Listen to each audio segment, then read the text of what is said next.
Good morning students.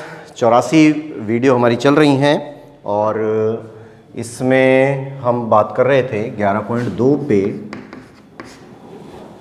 और question number है 9, है ना। 9 और 10 इसके बचे हुए हैं अभी, तो 9 और 10 कंप्लीट हो जाएंगे, शायद आज ही कंप्लीट हो जाएंगे, देखते हैं इसको। तो देखिए, अब जब हम 9वें क्वेश्चन के बारे में बात करते हैं तो पहले क्वेश्चन को समझिए कि एक समाकलन विधि का उपयोग करते हुए ऐसे त्रिभुज का क्षेत्रफल ज्ञात कीजिए जिसके शीर्षों के निर्देशांक 3 निर्देशांक हमको दिए हैं। जैसे a बराबर तो दिया है 2 0, b बराबर दिया है 4 5, ये 4 5 हो गया, और c बराबर है 6 और 3, है ना। ये 3 बिंदु हमें दिए गए हैं और इसने एक विशेष बात कही है जो पहली लाइन में लिखा हुआ है कि समाकलन विधि का प्रयोग करिए। क्योंकि अगर केवल ये सवाल मिलता है कि भाई 3 बिंदु हैं और 3 बिंदुओं से आपको त्रिभुज का क्षेत्रफल निकालना है, तो 10वीं क्लास में भी एक फॉर्मूला था बिंदुओं से यानी शीर्षों से त्रिभुज का क्षेत्रफल निकालना, मैट्रिक्स में भी अभी डिटर्मिनेंट में आपने पढ़ा था। तो ये काम हम हल्के में कर सकते हैं, मतलब बहुत आसानी से कर सकते हैं। लेकिन इसने जो ये नाम दे दिया ना, समाकलन विधि का उपयोग कीजिए, बस यहाँ गड़बड़ हो जाती है। समाकलन विधि का अगर नाम दे दिया है तो फिर आपको यही पैटर्न यूज़ करना पड़ेगा जो पैटर्न अब मैं बता रहा हूँ। और बड़ा पैटर्न है, कोई दो राय नहीं है इसमें, अभी आपके सामने आएगा ये सब कुछ। तो 9वां क्वेश्चन है, 10वां क्वेश्चन है, दोनों क्वेश्चंस बहुत बड़े हैं लेकिन कठिन नहीं है ना। प्रोसेस तो बड़ा है, समझ के तो करना ही है आपको, लेकिन हम ये नहीं कह सकते कि भाई ये बहुत ज़्यादा कठिन होगा, क्योंकि सवाल शुरुआत में दिक्कत करता है बस। लेकिन अगर आपको तरीका पता है, प्रोसेस पूरा पता है, तो बस उसको करते जाइए, आंसर आ जाएगा। ठीक, तो देखिए, आप प्रोसेस के अनुसार ही काम करना है, ज़्यादा उलझना नहीं है। पहले तो हम इन बिंदुओं से चित्र बनाते हैं कि भाई जो हमारा डायग्राम बनेगा ना, वो डायग्राम कैसा होगा और किस तरह से हमको उसका आंसर निकालना है। जैसे सबसे पहले हमने काम किया कि हमने यहाँ पर एक डायग्राम ले लिया, डायग्राम बनाते हैं, क्वाड्रेंट बना दिए हमने। 2 0, तो x अक्ष पर हाईएस्ट 6 तक जा रहा है, y अक्ष पर हाईएस्ट 5 तक जा रहा है। तो 1 2 3 4 5 6 ले लिया, और 1 2 3 4 5 यहाँ ले लिया, है ना। फिर उसके बाद में 2 0, यानी x अक्ष पे 2 होना चाहिए, y अक्ष पे 0 होना चाहिए, तो ये पॉइंट यहाँ आ जाता है। इसको हमने a बिंदु मान लिया, 2 और 0। फिर b है 4 और 5, x अक्ष पे 4 और y अक्ष पे 5, ये लगभग देखिए यहाँ पहुँच जाएगा ना, इस जगह पर आ गया, और ये b पॉइंट हो गया। फिर उसके बाद में 4 और 5 है। उसके बाद में आता है c क्या है, 6, x अक्ष पे 6 है, y अक्ष पे 3 है। थोड़ा ध्यान से और आराम से यहाँ आ गए, तो ये C पॉइंट है और ये 6 और 3 का है। इनको मिला दिया यहाँ पर, इसको इससे मिला दिया, इसको इससे मिला दिया। ठीक है, अब देखिए ध्यान से, त्रिभुज बन गया, हो गया ना त्रिभुज, एक त्रिभुज बन गया। ठीक है, यहाँ तक कोई प्रॉब्लम नहीं है। अब सवाल जो है वो ये है कि त्रिभुज का क्षेत्रफल ज्ञात करिए, ये वाला। हमें त्रिभुज का क्षेत्रफल निकालना है, इस त्रिभुज का क्षेत्रफल ज्ञात कीजिए।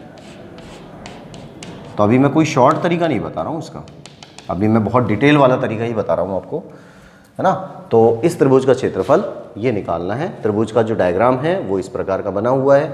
तो हम काम तो कर ही लेंगे, लेकिन पहले हम बात ये करते हैं कि भाई अगर हम इस त्रिभुज का क्षेत्रफल निकाल रहे हैं तो पहले हमें ज़रूरत पड़ती है इन रेखाओं के समीकरण की। बिंदु से काम नहीं चलेगा, समाकलन विधि का प्रयोग कर रहे हैं हम, तो समाकलन जब विधि का प्रयोग करेंगे तो हमारा बिंदुओं से काम बिल्कुल नहीं चलेगा। हमें क्या निकालना पड़ेगा, हमें इन रेखाओं के समीकरण निकालने पड़ेंगे।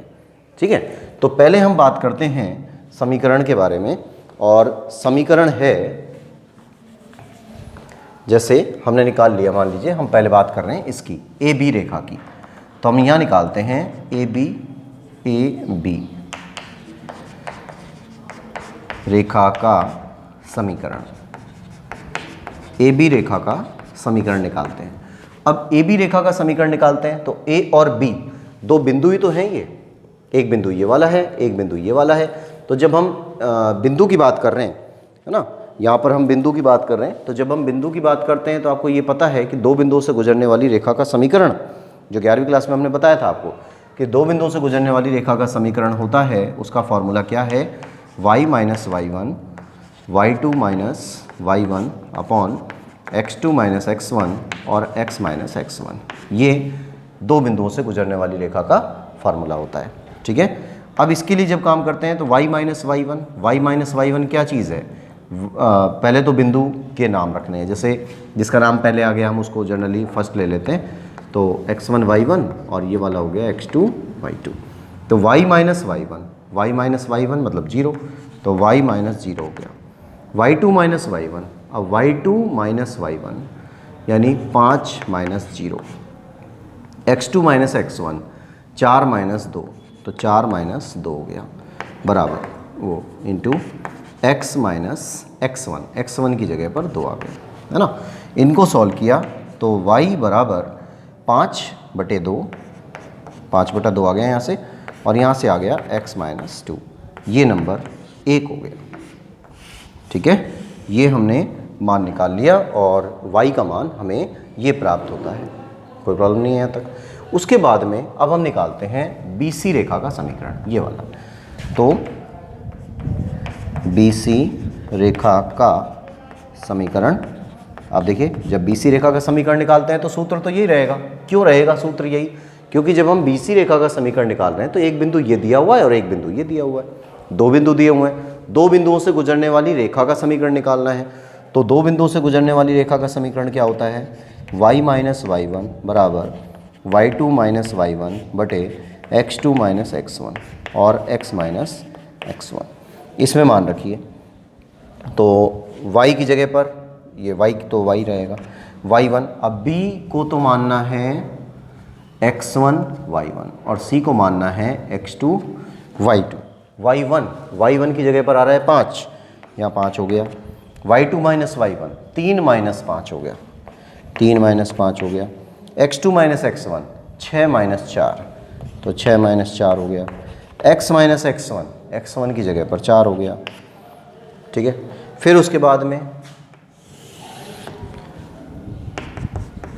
y माइनस 5 बराबर, यहाँ से देखिए माइनस का 2 बच रहा है, यहाँ से प्लस का 2 बच रहा है, तो -2 अपॉन +2 और x माइनस 4। ठीक है, ये रख दिए मान सारे, इसका मान आ गया माइनस का 1, तो y माइनस 5 बराबर -1 और x माइनस 4। इस माइनस को अंदर भेज रहे हैं, है ना, यहाँ पे माइनस अंदर गया तो माइनस का x हो गया। ठीक है, ये माइनस अंदर गया तो प्लस का 4 हो गया। फिर यहाँ से हम -5 को इधर भेज रहे हैं, तो जब -5 इधर से हटेगा उधर जाएगा तो प्लस का 5 हो जाएगा, है ना, पक्षांतरण हो गया, तो ये प्लस का 5 हो गया। इनको मिला दिया तो y बराबर, ये तो हो गया 9 और ये हो गया माइनस का x। ये बन गया क्वेश्चन समीकरण नंबर 2। तो BC रेखा का समीकरण आया और समीकरण नंबर 2 तैयार हो गया। फिर उसके बाद आ जाते हैं तीसरी रेखा पर। तीसरी रेखा बन रही है AC, तो AC रेखा का समीकरण, AC रेखा का समीकरण। ठीक है, अब AC रेखा का जब समीकरण लेते हैं तो x1 y1 आ रहा है, कोई प्रॉब्लम नहीं है A की जगह पर, और C की जगह पर x2 y2 आ रहा है, इसमें भी कोई प्रॉब्लम नहीं है भाई, ये तो जैसे नाम होता है उस नाम के अकॉर्डिंग हमको ये काम करने पड़ते हैं। अब इसमें फार्मूला लगाते हैं, तो y माइनस y1 बराबर y2 माइनस y1 अपॉन में x2 माइनस x1 और x माइनस x1। ठीक है, रख दिए मान सारे। y माइनस y1, तो y माइनस y1 की जगह पर क्या आ रहा है 0 बराबर y2 माइनस y1 मतलब 3 माइनस 0, तो 3 माइनस 0, x2 माइनस x1 की जगह पर 6 माइनस 2, तो 6 माइनस 2 हो गया, x माइनस x1 की जगह पर 2 आ गया, ये 2 रख दिया। फिर इनको सॉल्व किया तो y बराबर 3/4 और x माइनस 2, ये हो गया समीकरण नंबर 3। ठीक है, यहाँ तक थोड़ा सा देखिए और इसको समझिए कि कोई प्रॉब्लम तो नहीं है। अगर इस तरह की कोई कंडीशन हमारे पास आती है